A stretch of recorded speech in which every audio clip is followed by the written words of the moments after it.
So you're building the house of your dreams and installing acoustic insulation seems like a good idea.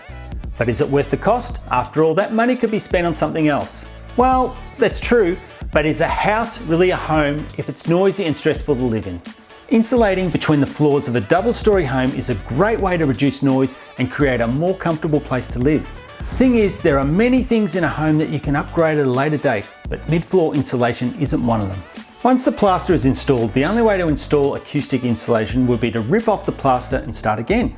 We get so many calls from people who have run into troubles with this. What most people don't realise is that there are also thermal benefits to insulating between the floors. By closing off areas and directing heat to frequently used zones of the house, you can reduce your energy consumption and save on gas and electricity bills. Installing mid-floor insulation can be relatively cheap, especially if you do it yourself. The products that we recommend are R4 Knauf Earthwool Sound Shield, R3.1 Bradford Sound Screen, and R3.1 Pink Sound Break. These products are available online at Pricewise Insulation. Otherwise, feel free to give us a call or send us an email.